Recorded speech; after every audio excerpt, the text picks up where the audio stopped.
Ladies and gentlemen, good afternoon to you all. Welcome to today's operational update. In the last few hours, a NATO aircraft intercepted a Yugoslav military aircraft, targeted and shot it down. What the pilots call it an air-to-air fight. Jamie.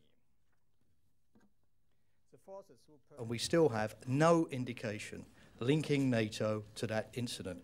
And you know, Charles, and everybody else knows here, and I know this better than anybody, that when in recent days we have seen evidence that we struck accidentally civilian vehicles or were the cause of civilian deaths, we have admitted it as quickly as we could, but we have admitted it and we haven't sought to hide it. But this time it's different.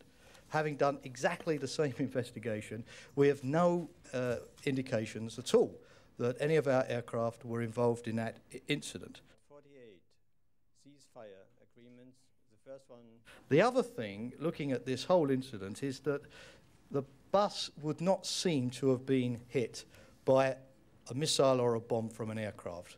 Would not seem. Obviously, without a thorough forensic examination on the ground, it's difficult to know exactly why that bus was in the state that it was in. But small arms fire, mortars, a ground skirmish are also possibilities that at least have to be looked at. So, in other words, what I can say is that we have no indication whatever, after a thorough search, that NATO was involved in that incident, and just looking at the things that we do know, other hypotheses seem worth investigating at the present time. Would you have anything to add to President Clinton's comments of this morning that he might consider a pause in the bombing? We can see the dust from the tracks of all of those vehicles turning around and pulling out, and we know that they are leaving for certain. We can verify that, and therefore we know that Milosevic is meeting our fundamental conditions, not just one, by the way, but 5. Then, of course, we are prepared to stop this air operation. But this is not a pause. This is a question of stopping when we know that Milosevic is now stopping his violence and is pulling out his forces.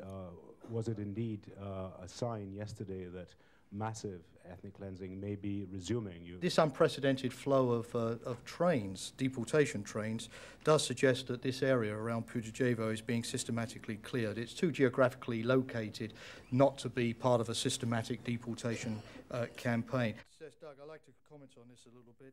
Well, when I said we pinned them down, we did not completely pin them down. They still have some few left, and of course they still can do what we would like to deny them to do, drive people, innocent people out of Kosovo.